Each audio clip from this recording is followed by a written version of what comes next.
سلام قدرمن کتونکو وخت مو په خیر. نن چهارشنبه د 2009 کال د سالوغې 15مه چې د 2020 کال د فبرورۍ له 3 نیټې سره برابر ده. په مو له روهي نیوز څخه د نن شپې خبري ټولګي ته راګرځو، خو په سر کې هم د څو مهمه خبرونو سرټکی. ننګرهار کې 2 ځانمرګي بریدګر موخې ته له رسیدو مخکې وژل شوي. په تاشکند کې د مزار کابل پیښور د ریل پټلۍ د جوړولو سند لاسلیک شو. او امریکا کې د کورونا وایرس لامل د مړو شویو کسانو شمیر تر 4,450,000 کسانو واوښت. اوس هم بشپړ خبرونه.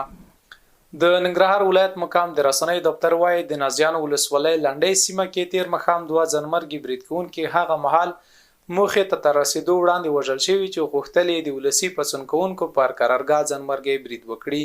بریدګر د ولسي پاڅون کوونکو له لوري وژل شوي. د سرچینې په خبره وژل شوی بریدګر د وسلوالو طالبانو اړوند دي، خو تر اوسه وسلوالو طالبانو په دې اړه څه نه دي ویلي. ډاکټر عبدالله د اروپایي ټولنې د بحرانونو د مدیریت کمیسار سره کتلي. د ملي مصالحې عالی شورا مشر ډاکټر عبدالله د دې لیدنې پر مهال د سولې له هڅو څخه د ملاتړ د هدفي وژنو او تاوتریخوالي د غندلو په برخه کې د اروپایي ټولنې مننه وکړه او هم مهاله د سولې د بریالیتوب په برخه کې د سیمې نړۍ او اروپایي ټولنې پرمختګ هرکلی کړی. د دې لیدنې پر مهال د اروپایي ټولنې د بحرانونو د مدیریت کمیسار ویلي چې اروپایي ټولنه په افغانستان کې د سولې له هڅو ملاتړ کوي او تمه لري چې د هڅې ډیر ژر ښه پایله ورکړي.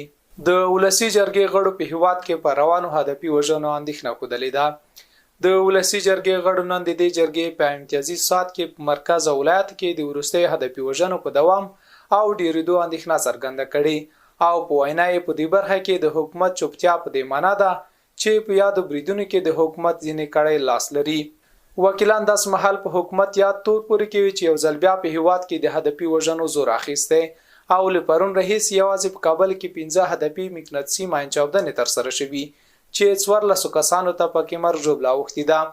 نننۍ چاودنه د کابل 15مې امنیتي حوزې اړوند د پولیسو په یو رینجر موټر باندې ترسره شوي چې له امله یو پولیس وژل شوی او 3 نور ټپیان شوي دي. اوس هم بهرني خبرونه.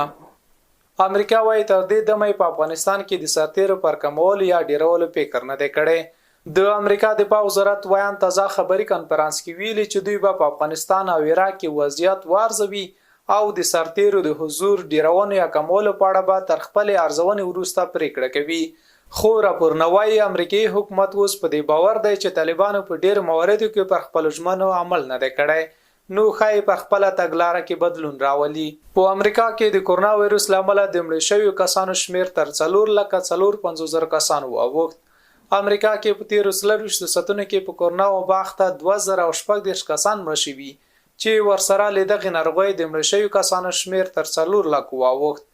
د معلوماتو له مخې امریکا کې تر اوسه له کورونا وبا د مړو شویو کسانو ټول شمیر 4,450,214 ته رسیدلی دی.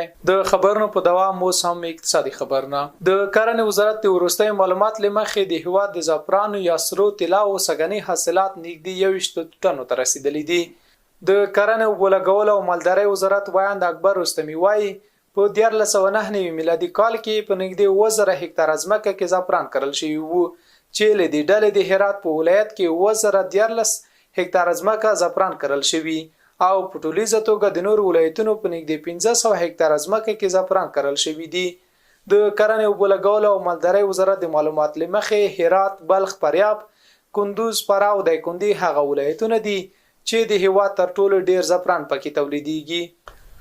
په تاشکند کې د مزار کابل پیښور د ریل پټلۍ د جوړولو سند لاسلیک شو.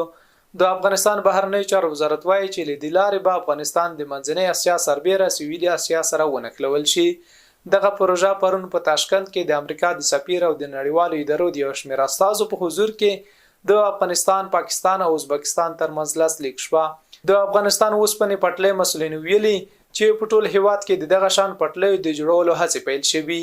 د اقتصادي چارو شنونکي وایي د اوسپنې د پټلۍ پراختیا به منځنۍ اسیا له پاکستان سره وتړي او له دې لارې به افغانستان ډیره ګټه وکړي. قدرمن لیدونکو دا ول روهي نیوز څخه د نن شپې خبري ټولګه. تر بیا د اعلی پمان.